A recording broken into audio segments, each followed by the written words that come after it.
So let us continue with the concept of discrete stage analysis in chromatography. So what does discrete stage analysis do? The column is divided into several ideal stages or units, and each unit is considered to be totally mixed of fixed volume. So the solution or the mobile phase flows, and each unit has certain amount of stationary phase, and the solute is in equilibrium, the solute that is present in the stationary phase as well as the solute that is present in the mobile phase are in equilibrium. So how did we do the solution for this type of system? We looked at the mass balance of the solute entering and the solute leaving, and then we equated that to the accumulation of the solute.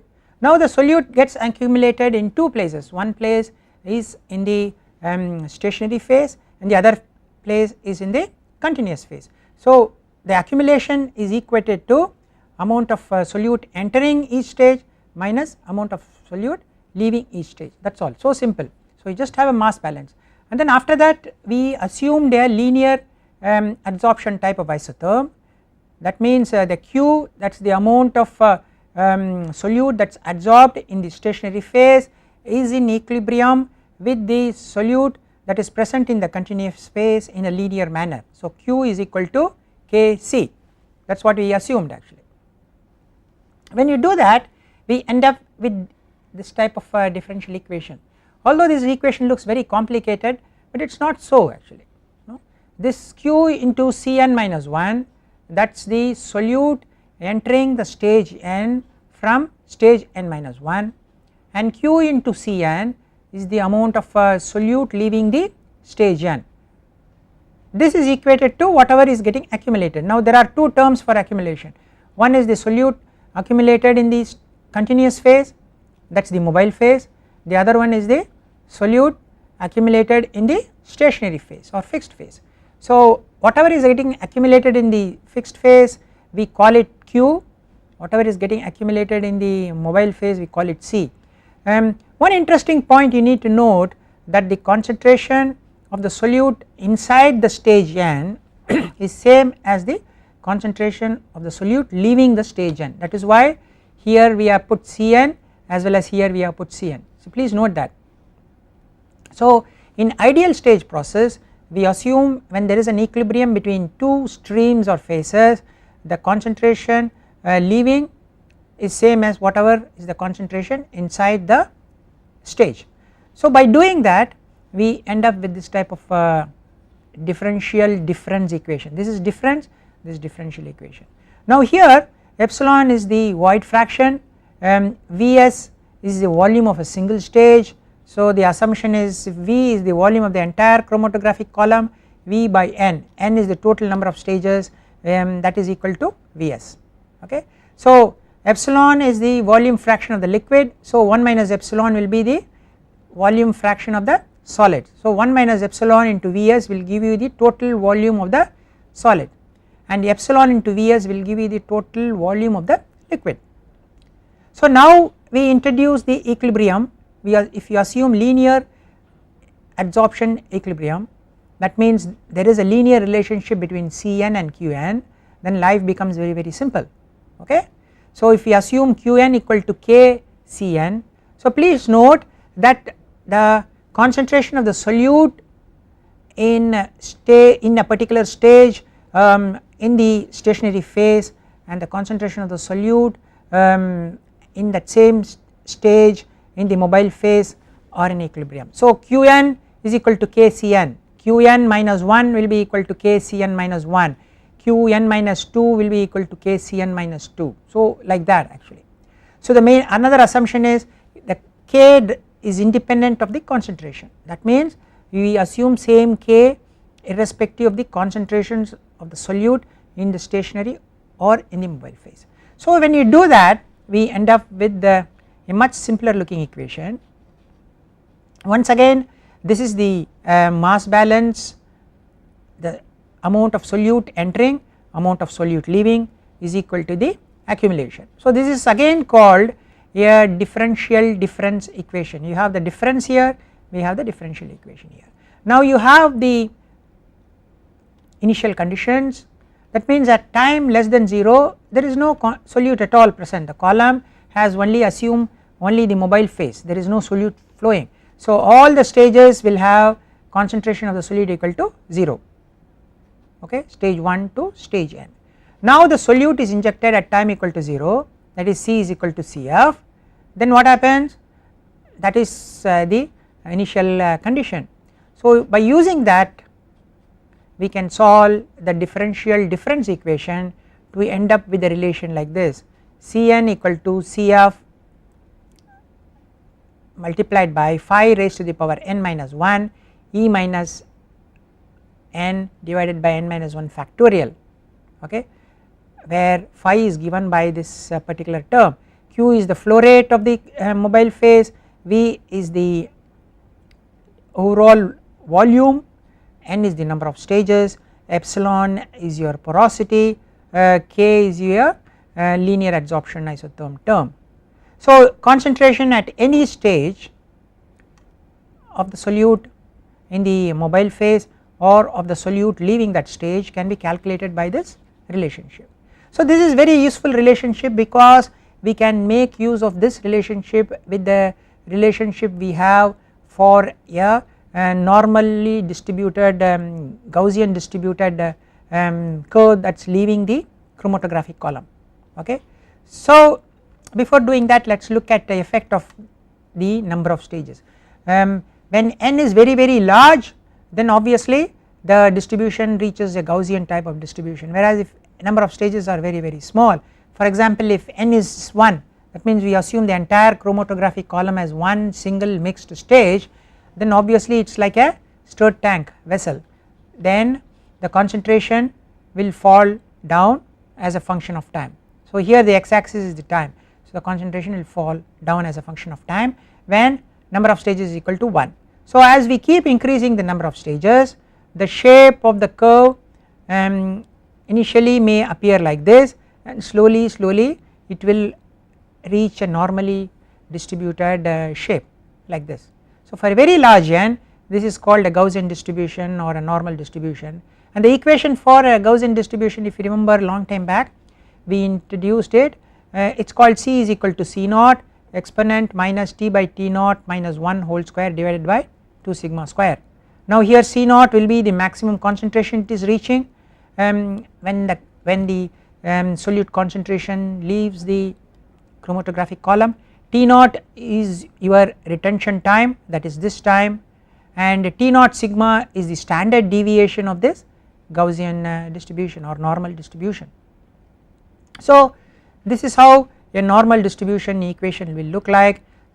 Now we can bring in the analysis which we did for a discrete stage model where we assumed the chromatographic column is divided into n stages and each stage is a well mixed system. By doing that we can end up with some very interesting equations. Sigma square will be equal to 1 by n, n is the number of theoretical stages or theoretical plates, C naught is equal to Cf divided by square root of 2 pi n, and T naught is also related to epsilon and k in this fashion actually, and by substituting all the terms we end up a equation for C, that is the concentration profile of the solute as it leaves the chromatographic column as a function of time is given like this, where n is the number of theoretical stages and Cf is your feed concentration, T naught is your retention time.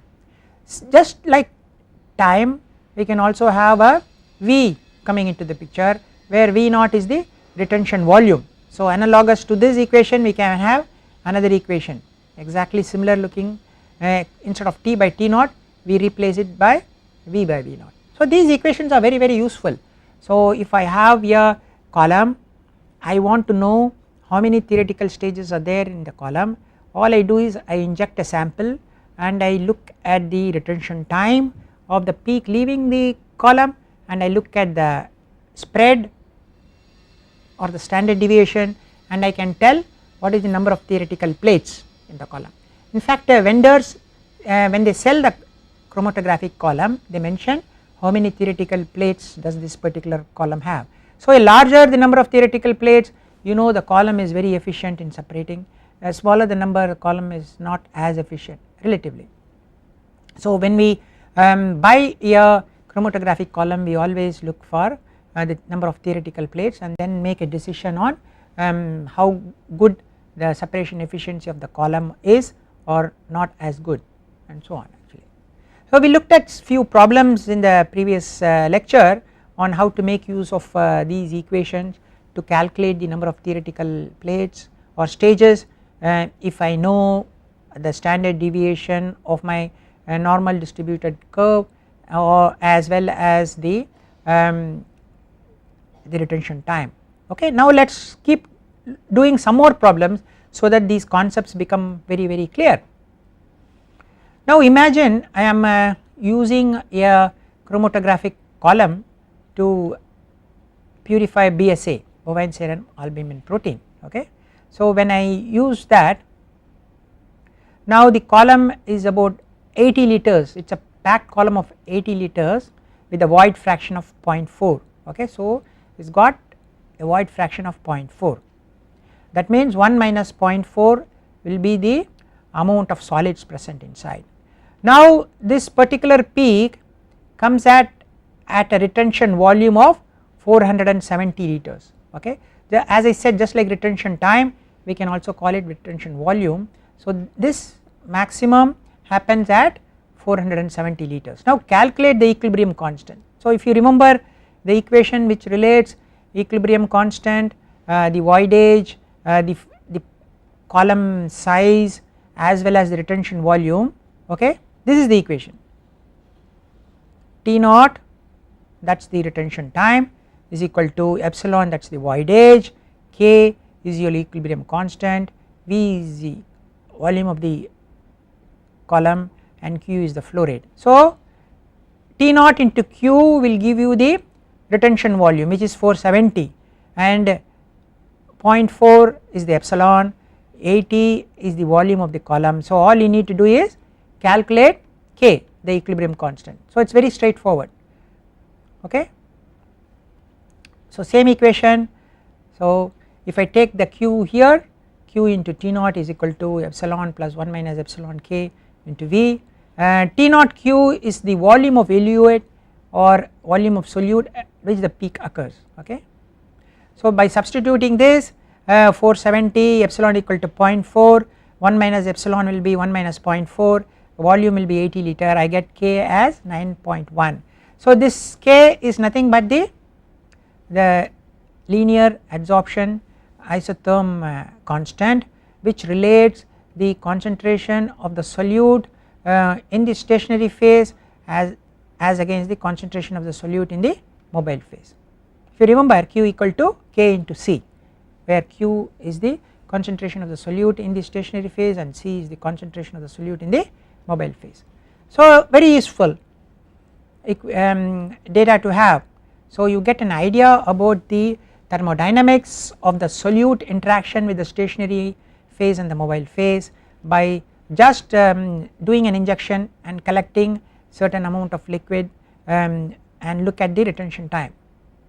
Now let us go forward, let us look at another problem, same problem but an extension.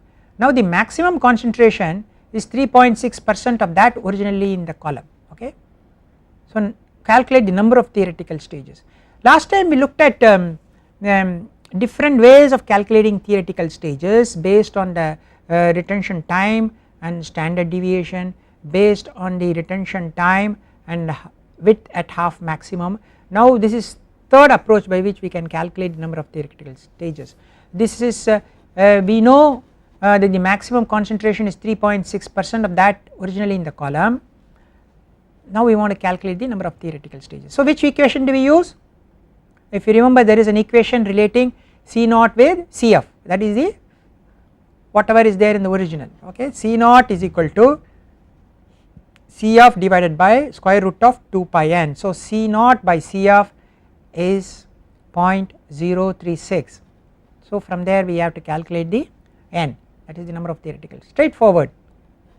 N comes out to be 122, very interesting. So we can use this type of approach to calculate the number of theoretical stages. So you see, if the number of theoretical stages are very large, because it comes in the denominator, C naught will become smaller, okay. So you will get a very small and small peak. Now let us look at the chromatographic column like a stirred tank reactor. Originally you assume a single stirred tank reactor and try to model the chromatographic column, but that is a very approximate model. Then we are extending it to n stage system where n is very large. If n is very large, then the relationship becomes much more uniform or normally distributed or Gaussian distributed curve, okay. Now let us look at another approach where you are trying to model the chromatographic column like two stirred tanks. So you have a stirred tank of volume V and there is another tank, but the feed is entering this first tank and the product is going out from the first tank only, but there is a mass transfer or there is a flow of solute in and out the first and the second tank, they are connected like this, okay. So the feed is entering only the first tank and the product is going out only from the first tank, and the volumetric flow rate of the feed is Q. There is a mass transfer coefficient which relates the amount of solute in and out of the tank 1 and tank 2. So in the tank 2 does not have any in or out streams, okay. Now assume this type of system. Imagine you are giving a pulse of C naught initial concentration injected at time equal to 0. Suppose if K equal to 0, that means there is no in and out. Can you derive an equation for the concentration of this pulse as a function of time? So there is no mass transfer taking place, K equal to 0. So that means this stirred tank is completely cut off from this stirred tank. Now we are injecting a pulse at time equal to 0, initial concentration of the pulse is C naught. Can you find out an equation which relates the concentration leaving the tank 1 as a function of time? So it is very straightforward, we have to do a mass balance, input minus output equal to accumulation. So because there is no reaction, we always say input minus output equal to accumulation. If there is a reaction, then obviously there is going to be loss because of reaction. Now what is input? Whatever is coming in of the solute in the feed. What is output? Whatever is going out of the solute. Now there is no interaction between tank 1 and 2, so we do not have to consider that, and that is equal to accumulation. So input will be equal to, it is 0 because there is no solute entering. We have just injected some solute of concentration C naught at time equal to 0, that is all. After that there is no solute entering, so please remember that, that is why input is equal to 0. But there is going to be some solute leaving the tank because you have injected some solute of concentration C naught at time equal to 0. So obviously the output will be the present, but input will be 0. So output will be Q is the volumetric flow rate, C is your concentration. Now this is equal to accumulation. What is accumulation? V dC by dt. So it is a first order differential equation. At t equal to 0 we are injecting some solute, okay. So at t equal to 0 C will be equal to C naught. So if you integrate this and substitute these, you will end up with C by C naught equal to exponent of minus Q into T divided by V. So C is the concentration of the solute that is leaving the tank, C naught is the concentration of the solute that was injected at time equal to 0, that is equal to exponent of minus Q. Q is the volumetric flow rate of the solvent that is flowing in, T is the time divided by V is the volume. So how will this equation look like? it will be exponentially falling like this, okay. So initially it will start from C0 at time equal to 0 here, and then as time progresses this will keep falling in an exponential fashion, okay. Now this V volume divided by Q, the flow rate, is called the residence time of the tank, okay. V by Q is the residence time of the tank. So you see that C by C0 equal to exponent minus T by residence time. So the residence time has a very important effect on the way this particular concentration keeps falling as a function of time, okay. So we had this particular problem where we have two tanks, the tank 1 there is solvent flowing in all the time, solvent is coming out, at time equal to 0 you are injecting a solute of concentration C0, and the mass transfer between tank 1 and tank 2 if you neglect, that means you assume the mass transfer coefficient to be 0, we are asked to derive a relationship for the concentration of the solute leaving tank 1 as a function of time, and this is the particular relationship. It is a first order process because here you have the first order process, so a solution for the first order process will always look like this. So it has got a exponent minus Q is the flow rate, T is the time divided by V the volume of the tank, so it is going to fall down exponentially. It is quite straightforward. Now let us look at a slight modification to this problem. So again we have the same two stir tank V, and this tank is V dash. Now the solvent is flowing at a flow rate Q, and then solvent is coming out at its flow rate again at Q. There is an exchange of material because of mass transfer coefficient K, okay, and there is no streams entering this second tank, or there are no streams leaving the second tank. Now again a pulse of C0 is injected at time equal to 0. Now assume K equal to infinity, okay, that means there is complete mass transfer from tank 1 to tank 2, there is no resistance to mass transfer. Can you derive an equation for the concentration of the solute leaving this tank, first tank, as a function of time?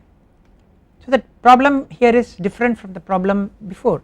In the previous problem we assumed K equal to 0, that means tank 2 is not contributing anything, but in this second problem we are assuming K equal to infinity mass transfer, that means there is a complete exchange, there is no resistance at all for material to get transferred from stage 1 to 2 or tank 1 to 2 or tank 2 to 1. Now again we go back, we take input minus output equal to accumulation, and again we say, when you do that we will end up with an equation like this, C by C0 equal to exponent of minus Qt divided by V plus V dash. Please note in the previous problem we had C by C0 equal to exponent of minus Qt by V, whereas here because there is absolutely no mass transfer resistance we can assume this whole two tanks into one single tank of volume V plus V dash. So basically this in this problem we are assuming that the tank has a volume of V plus V dash, that is all. C by C0 equal to exponent of minus Qt by V plus V dash. So in the second problem, because V plus V dash is greater than V, we can see that the residence time of this system is much larger than the residence time of the first system, okay. So if you look at both the problems together, in the first case when K equal to 0 the concentration of the solute leaving the tank will be like this, because the second tank is not contributing anything, whereas in the second case when the mass transfer coefficient is infinity we are clubbing or combining both the tanks, so it is like a combined volume of V plus V dash. So the concentration of the solute as a function of time leaving the system will be like this, okay. So in reality if we have some value for k, that means if there is some mass transfer coefficient value which may be between 0 to infinity, then the performance of such a system will lie between these two extremes. So we have two extremes. Extreme 1 is when the mass transfer coefficient is 0, that means tank 2 is not contributing at all. In the second case extreme, we assume the mass transfer coefficient is infinity, that is it is almost like a telescoping or combining both the tanks V and V dash together. So it is like one single tank of volume V plus V dash. So that is how the performance will look like in case 2, this is how the performance will look like in case 1. So in any realistic system where k has a value neither 0 or infinity but something more reasonable, then the performance will fall within these two extremes. So we are looking at different types of assumptions for the chromatographic column. Okay, now let us go further. Imagine I have a 100 liter packed column, it has got a void fraction of 0.3, equilibrium constant is k is equal to 13. What is the volume at which the elution takes place? Okay, so what is the elution volume? So how long should I keep collecting until the maximum of the peak appears? So again we use one of those equations, okay, the equation where we have T naught equal to epsilon plus 1 minus epsilon k V by Q. So when I take Q together with T naught, we will get this elution volume, right. This is elution time. When I multiply this with Q, that is the flow rate, I get Q to T naught, that is the elution volume. Now I know epsilon which is 0.3, I know K which is 13, I know V which is 100 liter, so I just substitute and calculate the elution volume, very straightforward, that is equal to 940 liters. So it means that I have to collect 940 liters of the solution and then the peak will appear here. Okay. Now let us look at another problem where we are going to make use of a concept like yield. So very long time back I introduced something called yield, where if you collect a component between certain times, say time equal to t dash and time equal to t, then we can find out what will be the yield of that particular solute which we have collected. Okay, so that is what we want to calculate here in this particular problem. Okay, so you have a chromatographic peak like this. At 170th minute the concentration is 0.0063 units. At 190th minute, that is where the maximum occurs, that is the retention time, we have the concentration at 0.0152 units. What is the yield at 200th minute? That is on the other side after this. Suppose if I collect so much of component that is beyond 190 minute up to 200 minute, what is the yield? So what equation do I use? You have to go back. Now you know C is equal to C naught exponent minus T by T naught minus 1 whole square divided by 2 sigma square, right. So here I know T naught is 190 and C naught is this. From there I should be able to calculate this particular term called the sigma. Then I can use this for calculating the yield at 200th minute. Okay. So I come back again, same equation, C is given as if you go back at 170th minute, C is 0.0063, C naught is 0.0152, right.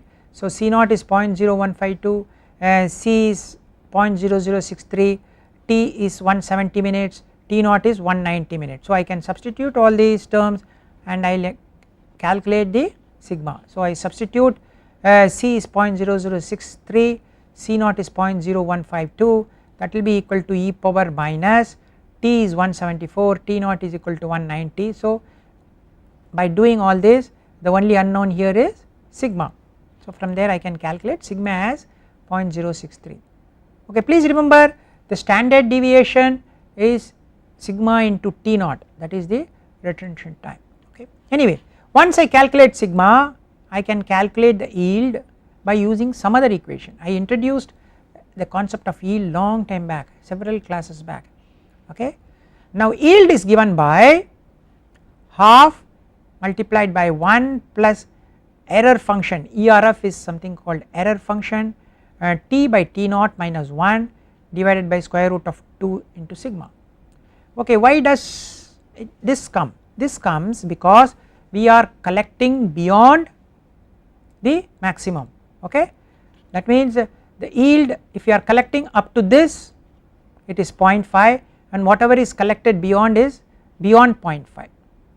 Okay, because we assume this particular curve to be uniformly distributed. So if I collect up to 190 minutes, the yield will be 50% or 0.5, and if I collect beyond 190 minutes, it will be 0.5 plus other term. So the equation for the yield is given by half into 1 plus error function of T by T naught minus 1 divided by square root of 2 sigma. Okay, now I know sigma, T is 200 minutes, T naught is 190 minutes, so I can substitute, and then if I know how to calculate error function, I will be able to calculate yield. So it is very straightforward. So here T naught is 190, T is 200 because I want to calculate the yield at 200 after 200 minutes, sigma is given here 0.063, so I just substitute and I just have to calculate the error function, that will give me the yield. Now let us look at how to calculate error function. Okay, how to calculate error function. Okay, straightforward. Error function is a number which can be calculated using certain numerical technique. Okay. Error function is defined like this: error function of x is equal to 2 by square root of pi 0 to x e power minus t square dt, and error function looks like this. So as x varies like this, error function looks like this. So it is very low, that is -1, and it rises sharply, it is like a sigmoidal curve, and then after some value of x it reaches 1 and it remains constant. So the error function, that is the left hand side, varies between -1 to +1, okay, like this. When we move the x, that is whatever the term inside the parenthesis, when we move from a negative value to the positive value. Okay. So if we consider only positive range for x, that means x varying from 0, 1, 2, 3 and so on. So error function of this particular x will start from 0, it will rise and then it will saturate at the value of 1. Okay. So the error function x is given by 2 divided by square root of pi integral 0 to x e power minus t square dt. So for different values of x, there is a table which gives the corresponding value of the y, that is the error function of x. In fact, this is what it is. So for different values of x, the erf x, that is whatever is there on the left hand side, is given in the form of a table. So we can get erf x when I know x. So when x is equal to 0, error function x is equal to 0 as well. As the x goes up, this also rises sharply and then it flattens out. So you see after some time it is practically 1 because there is a saturation, then it does not cross 1, so it reaches the saturation value of 1. So initially it starts from 0 and then it rises sharply, then after that you can see that it is flattening out, and it will never cross 1. So after about 1.7 or 1.8 we can practically assume, so if the x is above 1.8 or 1.9 and so on, we can practically assume error function of that is almost equal to 1. So that this particular table we are going to use in our problem to calculate the yield. Okay. So we take this equation again, and we know T, which is 200, and we know T naught, which is 190, we know sigma, which is 0.063. So we substitute here, so we will get some value for the x. Once I know the x, I can use the table and I calculate error x, which I substitute here, and then yield will be equal to 0.5 multiplied by 1 plus that particular value. Okay. So when I do that, I end up as yield equal to 80%. So the yield up to the 190th minute, that is where the retention time or the maximum happens, the yield will be 0.5, and when I go beyond the 190th minute, the yield will be much more than 0.5, which is given by this extra term here. So Rf x is equal to T by T naught minus 1 divided by square root of 2 sigma. So you calculate the x, and then from the table you calculate the Rf and then substitute here, and this side is 0.5 multiplied by 1 plus something, so the yield is 0.8, that means 80%. So if I collect the sample up to 200th minute, I will be collecting 80% of the sample. This is not telling anything about the purity of the sample, but it is telling about the yield. So if I collect up to 190th minute, I am collecting 50% of the sample. If I am collecting up to 200th minute, I am collecting 80% of the solute or the protein or metabolite which I am trying to recover, 80% of it. So if I go up in time, I will be collecting more of that particular solute or protein. But as I said again, I am not talking about the purity. If there is another protein that is present after certain time, that protein may come out as an impurity. So generally what happens is, if my yield increases, my purity goes down, and if my yield decreases, my purity goes up. So you need to strike a balance to see if I am interested in very pure compounds, or if I am interested more in collecting as much of the product as possible. So if I may resort to some other type of purification step beyond this particular stage, I may be interested in collecting all the material. So I would like to have very high yield but low purity, and then I may resort to another type of chromatography to improve the purity. Whereas if I am interested in the purity of the compound, that means like a pharmaceutical protein or something, then I will see to that there is no other protein coming during my collection stage. In that process I may lose lot of this particular desired product in the effluent stream. So my yield may go down considerably. So you need to decide, do you want to have all the protein or as much of the protein collected with poor purity, or do you want to collect very pure product? That means the problem will be poor yield. So if you want to do that sort of calculations, we can use these equations to do that sort of calculation. So the main equation that comes here is yield is equal to 0.5 multiplied by 1 plus error f T divided by T naught minus 1 divided by square root of 2 into sigma. So T naught is your retention time, and T is the time up to which you are collecting your sample. Sigma you calculate from the previous data which is available.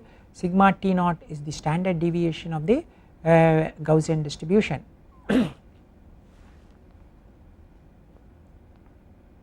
Okay, let us go forward and see how to analyze this type of problems much more stringently.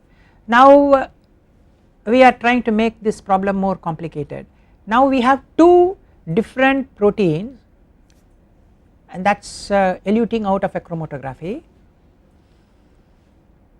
Okay. So this is protein 1, this is protein 2, we call it I, impurity. So the first protein has an elution time of 6.42 hours, the second protein has elution time of 7.6 hours. Okay. At 6.42 hours, protein 1 is 82% and there is no protein 2 or the impurity, so it is 0. At 7th hour, protein 1 is 63%, protein 2 is 0.14%. At 7.6th hour, protein 2, that is the impurity, is 43%, protein 1 is 28%. Typical example. Okay. Now we can make use of these equations, right. By making use of this equation, what can we calculate? We can calculate sigma for protein, we can calculate sigma for impurity, correct. So we can use these equation, we can calculate sigma for the protein because we know the T naught for the protein, which is 6.42 hours. Okay. We know the T naught for the impurity, which is 7.6 hours, and by using these two T naughts, we can calculate corresponding sigmas for protein as well as for the impurity. That is what we are going to do now. Now we want to calculate the yield. So if I am collecting sample between time t dash to t, where t naught is the retention time of the component, then yield is given by half into error function t by t naught minus 1 divided by square root of 2 sigma minus error function t dash by t naught minus 1 divided by square root of 2 sigma. Okay. Now the purity of any solute, as I mentioned, now you have many components. In the previous example we are having two components. So it is given by concentration into yield of component 1 divided by concentration and yield of component 1 plus concentration and yield of component 2. So the purity of the solute in any collection pot will be how much of concentration and yield of component 1 and component 2 are present. So if there are n components, obviously in the denominator we are going to have a summation of all these components. So if yield increases, purity will go down. As I said, if yield decreases, purity will go up. So if you want a very pure material, your yield is going to be sacrificed. So we can, in the previous problem, you can calculate sigma for the protein, we can calculate sigma for the impurity, and then we can use this equation to calculate the yield, and we can use this equation to calculate the yield of the protein, we can use this equation to calculate the yield of the impurity if I am collecting a sample between t dash and t. Okay. So once I know the yield of the protein and once I know the yield of the impurity, I can use this particular equation, okay, and then calculate what will be the purity of the protein in the sample I have collected, what is the purity of the impurity that is present in the sample. So it is a very interesting problem. This is a realistic situation where we have two proteins, but in reality there might be many proteins, especially if you are talking about human sample and then I am trying to purify one particular protein from mixtures of protein, then you may be having 10, 20, 30 different proteins, and separations of those proteins are going to be a challenge. So the purity always is going to be a real challenge. So here the factors which govern the protein purification depends upon the interaction between the protein and the stationary phase. And what are the factors which we observe? We observe something called the T naught, that is the retention time, and we observe something called the sigma, okay, where T naught sigma is the standard deviation of that particular curve or the concentration leaving the column. So it is very specific to one particular system or one particular solute. So T naught will be different for protein 1, T naught will be different for protein 2, similarly sigma will be different for protein 1 and sigma will be different for protein 2. So by looking at various times at which these two waves travel out of the column, we can calculate the sigma, and then once we know the sigma for the protein and the impurity, we can calculate the yield of the protein, we can calculate the yield of the impurity. So we see we have used a lot of equations, very simple equations. The most important point is looking at the purities, looking at the yields, and we also introduced a new terminology called error function x, where error function is integral which has certain limits, and this error function x varies between 0 to 1, afterwards there is no increase. So it is like a saturation type of curve. So there are tables available which gives you the value of error function x for a given x. So if I know the x, immediately I can calculate error f(x), then I can substitute here. So if I know the value of x, I can calculate f(x) and I can substitute here, I can calculate the yield. Okay. Now we have looked at many things. We have looked at a discrete stage modeling of a chromatographic column, that means multiple stages.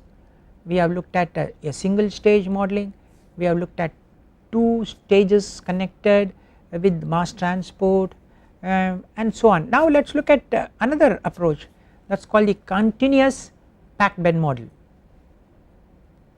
So we assume there is a continuous packed bed and the solution is flowing along the z axis, that means it is flowing in the z axis from left to right.